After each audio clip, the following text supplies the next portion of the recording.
The mountain air was thin and sharp, tasting of pine and cold stone. Anna breathed it in deeply, a familiar burn in her lungs that she had always associated with freedom. Up here, with the world sprawling below like a rumpled green blanket, the petty grievances of daily life seemed to shrink until they were nothing at all.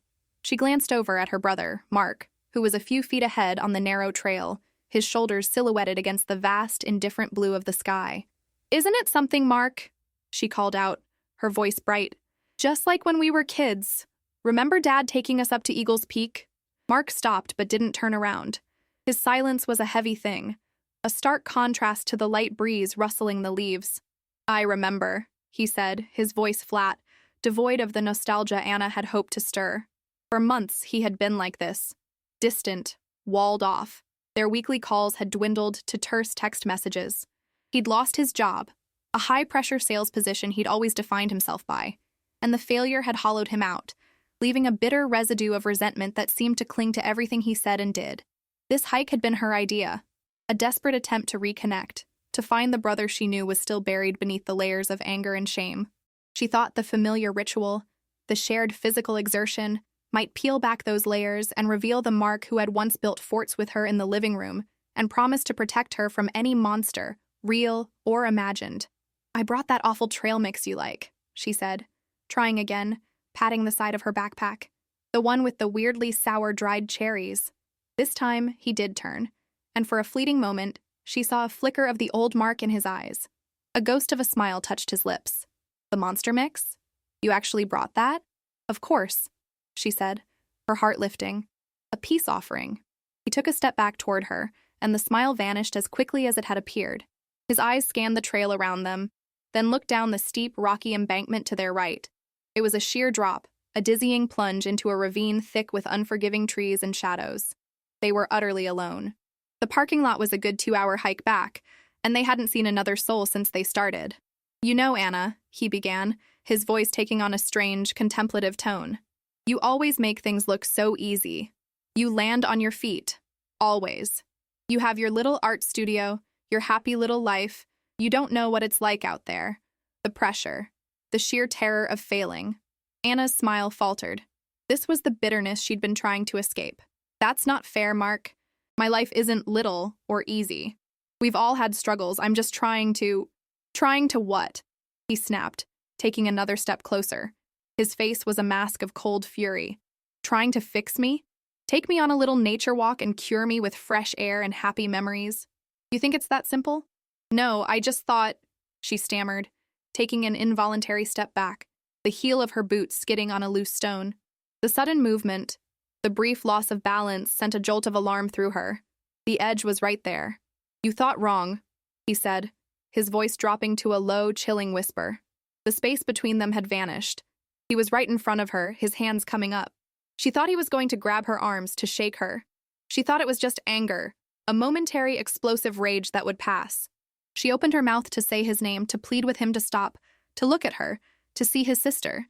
But he didn't grab her. He pushed. It wasn't a violent shove, but a firm, calculated press against her chest. It was shockingly deliberate. The force was just enough to throw her completely off balance. Her arms windmilled uselessly, grasping at the empty air. The sky tilted, a dizzying cartwheel of blue and green. The last thing she saw was Mark's face, not of rage, but of a terrifying, hollow emptiness. His expression was unnervingly calm, as if he were simply pushing a piece of furniture into place. Then she was falling. The world became a blur of rock and foliage. The air rushed past her, a deafening roar in her ears. A sharp, searing pain exploded in her side as she struck a protruding branch, the impact spinning her body. Then another and another. It was a brutal, percussive journey downward. Her head struck something hard, and for a moment the world dissolved into a flash of white light, followed by a spreading, inky blackness. She didn't know how long she was unconscious. It could have been minutes or hours. She awoke to pain, a symphony of agony that sang through every nerve in her body. Her left leg was bent at an angle that defied nature, a shard of bone pressing grotesquely against the fabric of her hiking pants. Her side was a sticky, wet mess. She tried to move, but a cry of pure torment escaped her lips, echoing weakly in the ravine. Above, through the dense canopy of leaves, she could see a sliver of the darkening sky. Evening was coming, and with it, the cold. She was alive. But for how long? The thought was a shard of ice in her mind. He had left her here to die. Her own brother. And then she heard it. Faintly at first, carried on the wind. Voices. Far above, back on the trail. Hope, fragile and desperate, flickered within her. Maybe someone had found him. Maybe he'd had a change of heart, a moment of horrified regret, and had run for help. She tried to call out, but her voice was a dry, rasping croak. The voices grew clearer. She recognized one of them instantly. It was Mark. He was talking to someone, his tone frantic, laced with a convincing panic. "She was right behind me," he was saying, his voice breaking with feigned despair. "She must have slipped. I just turned around, and she was gone. Oh God, Anna, can you hear me?" Anna lay paralyzed in the crushing darkness of the ravine, the lie echoing in the silent, unforgiving woods. He wasn't calling for her. He was performing for them. And as she listened to the carefully constructed anguish in her brother's voice, a cold, hard certainty settled in her shattered body. He hadn't just pushed her. He was making sure no one would find her until it was too late. The words from above were a poison seeping into the wounds he had already given her. Each syllable Mark uttered was a fresh betrayal, colder and sharper than the rock she lay upon. He was playing the part of the distraught brother with chilling perfection. Anna could hear the false tremor in his voice, the carefully measured sobs that punctuated his sentences as he spoke to the rescue team. "I just can't believe it," he was saying, his voice carrying clearly in the still evening air. She was so happy today. She wanted to do this, to reconnect. And I should have been watching her more closely. I should have made her stay on the inside of the trail. A rescuer, a man with a calm, authoritative voice, replied, "It's not your fault, son. These things happen. The ground is treacherous here. We need you to focus. Where exactly did you last see her?" Anna's breath caught in her throat. This was it. This was the moment of truth. Would he even now have a shred of conscience? A flicker of the brother she once knew? "It was just around that bend," Mark said, his voice now sounding further away, further up the path. "I'm almost certain. I heard a noise from that direction." He was leading them away from her, actively, malevolently, sending them on a false trail while she lay broken and bleeding at the bottom of the ravine. The hope that had flickered within her just moments before was extinguished, plunged into an icy darkness that was even more profound than the encroaching night. The man who had shared her childhood, who had held her hand on the first day of school, was not just leaving her to die. He was orchestrating her death, ensuring it would look like a tragic, unavoidable accident. "Anna!" The rescuer's voice boomed, closer this time, but still high above. "Can you hear us, Anna? Make a sound!" She tried. Oh, how she tried. She gathered every ounce of air her bruised lungs could hold and pushed. What should have been a scream came out as a pathetic, gurgling sigh. It was a sound of despair, barely audible even to her own ears, swallowed by the vastness of the woods. The pain in her side flared with the effort, a white-hot agony that made black spots dance in her vision. The cold was becoming a serious enemy now. It was a physical presence, seeping up from the damp earth, creeping through her clothes, and settling deep into her bones. Her body had begun to tremble, not just from shock, but from the relentless drop in temperature. She knew about hypothermia. She knew that if the cold set in, her chances of surviving until morning would plummet. Her thoughts, disjointed and feverish, drifted back to another time, another cold. A winter evening when she was 7. She'd fallen through the ice on Miller's Pond. She remembered the paralyzing shock of the cold water, the weight of her waterlogged coat pulling her down. And then, Mark, who was only 10, lying flat on the treacherous ice, his face pale with terror, stretching his hockey stick out to her. "Grab it, Anna! Don't let go!" he had screamed. He had pulled her out. He had saved her. Where was that boy now? How had he become this monster? The failure? The job loss? It couldn't be just that. This was a darkness that had been growing for a long time, a twisted root of jealousy and resentment she had refused to see. He hadn't just envied her easy life. He had hated her for it. He hated her for reflecting his own perceived failures. The beams of flashlights cut through the canopy far above, sweeping arcs of light that never came close to her position. They were searching the area Mark had indicated, a dense thicket a quarter-mile down the trail. A fool's errand. Her brother was a meticulous planner. He had even planned his grief.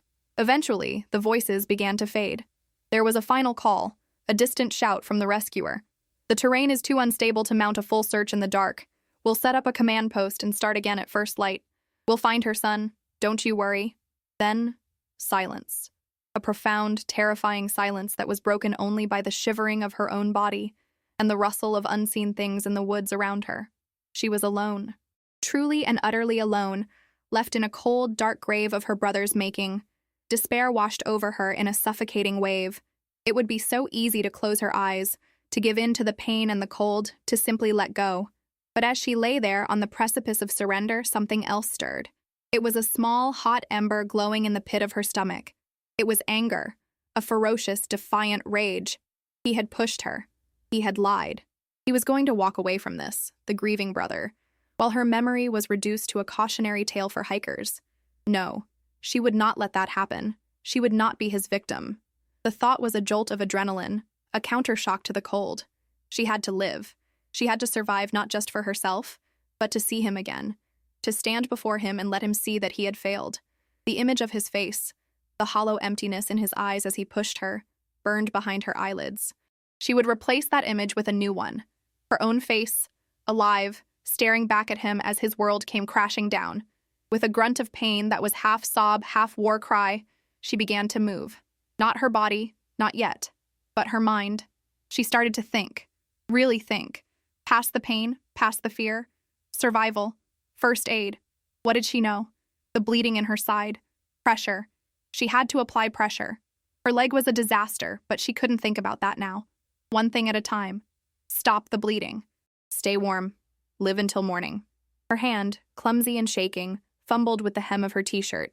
With agonizing effort, she tore a strip of the fabric. The sound of ripping cotton was shockingly loud in the silent forest. It was the sound of a fight beginning. The strip of cotton felt flimsy in her trembling hand, a pathetic shield against a mortal wound. But it was all she had. With a gasp that tore at her raw throat, Anna forced herself to fold the fabric into a thick pad. The next step was the one she was dreading. She had to press it against the gash in her side. Biting down hard on her lower lip, tasting the salt of her own blood, she pushed the makeshift bandage into the wound. The pain was blinding. It was a clean, sharp, incandescent agony that eclipsed everything else. For a moment, her vision whited out, and she felt the fragile thread of her consciousness begin to fray. No. Stay awake. Stay awake for him. The thought of Mark, of his calm, empty face, was the anchor that pulled her back from the brink. She pressed harder, her arm shaking from the strain, her teeth grinding together. Slowly, miraculously, she felt the warm, steady flow of blood begin to subside. It wasn't stopped, but it was less. It was a victory, paid for in pure torment. Her next thought was her backpack. It had tumbled down with her, a loyal companion on her brutal descent, and now lay just out of reach, perhaps 5 feet away. 5 feet might as well have been a mile. To get to it, she would have to move. She started with her arms. Using her elbows and forearms, she tried to drag her torso across the cold, uneven ground. Her broken leg was an anchor of dead weight and searing pain. Every tiny shift sent a fresh, sickening wave of agony from her hip to her ankle. A low, guttural moan escaped her lips, the sound of an animal caught in a trap. The forest floor was a hostile landscape of sharp twigs, damp moss, and unforgiving stones. Dirt and leaves ground into her wounds. It took her what felt like an eternity, a desperate, inch-by-inch struggle, but finally her fingers brushed against the nylon fabric of the pack. With fumbling, numb fingers, she pulled it closer and worked the zippers. Her heart hammered with a desperate hope. Inside was her half-liter water bottle, a little more than half full. She rationed a small sip, the lukewarm water a balm to her parched throat. There was also a light, waterproof jacket, a set of car keys that seemed like relics from another lifetime, and her phone. As she expected, the screen was a spider web of shattered glass. It was useless, but the jacket was not. With painstaking effort, she managed to unroll it and drape it over her torso. The thin layer of fabric was scant protection against the deepening cold, but it was something. She then emptied the backpack and awkwardly shoved it under her back and hips, trying to create some barrier, however slight, between her body and the frozen ground. And then there was nothing left to do but wait. The night was a living entity, vast and black. The moon was a sliver, offering almost no light through the thick ceiling of leaves. Her world shrank to the small patch of ground she occupied, to the geography of her own pain. As the hours crawled by, the cold became her primary tormentor. It was a relentless, invasive force, and her shivering became uncontrollable, a violent, full-body tremor that rattled her bones and sent lightning bolts of pain through her shattered leg. To stay conscious, to fight off the seductive lethargy of hypothermia, she clung to her anger. It was the only fire she had left. She began to deconstruct her brother, sifting through years of memories, now re-examining them through the brutal clarity of her present reality. She remembered the subtle barbs, the backhanded compliments, the way he'd dismiss her success at the local art gallery as a nice little hobby. The time she'd bought her own small house and his congratulations had been tinged with a sour, resentful edge. "Must be nice," he'd said, not having to worry about the real world. She had dismissed it all as stress, as sibling rivalry. She had made excuses for him. Now she saw it for what it was, a deep-seated jealousy that had festered into a malignant hatred. He didn't just want her to fail. He needed her to. Her happiness, her quiet contentment, had been a constant, unbearable reminder of his own spiraling dissatisfaction. He hadn't just pushed her off a trail. He had been pushing her away, in small, cruel increments, for years. At some point, she heard a rustling in the undergrowth nearby. Her head snapped up, every nerve screaming with alarm. Was it a coyote? A bear? Her heart hammered against her ribs. She held her breath, listening. A moment later, 2 deer stepped gracefully into a small, moonlit clearing a few yards away. They watched her for a long moment with their large, liquid eyes, their expressions serene and curious, before moving on, their quiet footsteps fading into the darkness. Their brief appearance was a strange comfort, a reminder that she was not a ghost yet. She was still a part of the living world, a wounded creature fighting to see another dawn. The darkness before dawn was the coldest, the most absolute. It was when despair came closest to victory.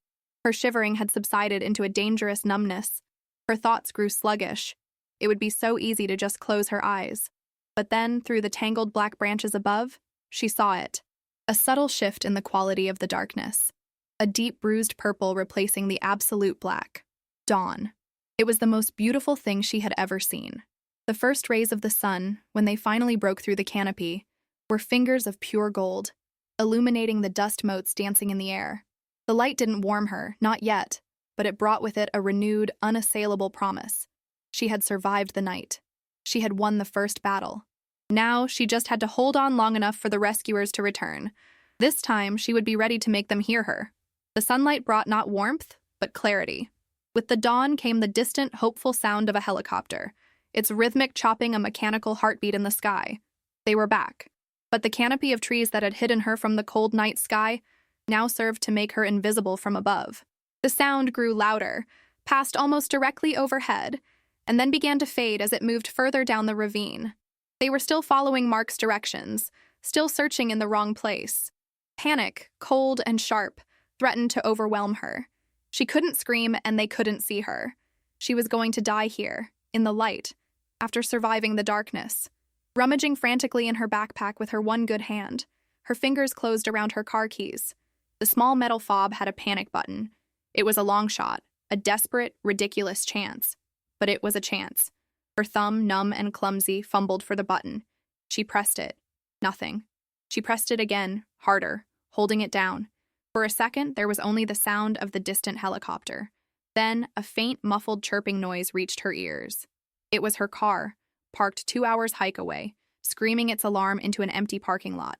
It was too far. No one would hear it. Tears of frustration welled in her eyes. It was useless. But as she lay there, defeated, another sound began to cut through the woods. Voices. Shouts. The ground team. They were closer than the helicopter, methodically sweeping the area. They were still in the wrong section, but they were getting nearer. She had to make a noise they could hear. Her voice was gone. The car alarm was a distant joke. She looked at the contents of her pack scattered on the ground. The empty water bottle. Her keys. An idea sparked, born of desperation. Gripping the key for her house, she began to tap it against the hard plastic of the water bottle.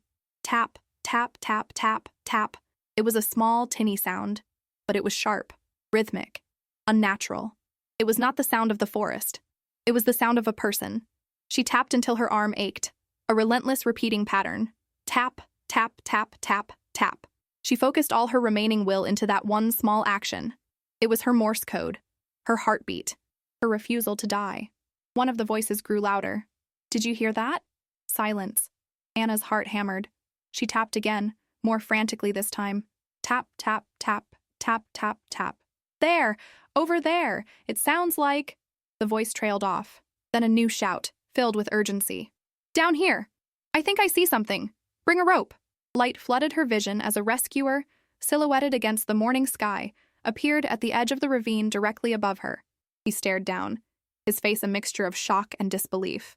My God, he whispered, his voice carrying down to her. We found her. She's alive. The rescue was a blur of professional efficiency and overwhelming relief. Faces appeared above her, ropes were lowered, and soon a man was rappelling down, his movements swift and sure. He spoke to her in a calm, soothing voice, telling her his name was Ben, telling her she was safe now. He didn't ask what happened. He just focused on stabilizing her, his hands gentle as he cut away the fabric around her leg and assessed her wounds. You are one tough woman, he said, his eyes full of respect. And for the first time in what felt like a lifetime, Anna allowed herself to believe it. The journey up out of the ravine was agonizing, but she was no longer alone. Strapped into a rescue basket, she felt a profound sense of surrender.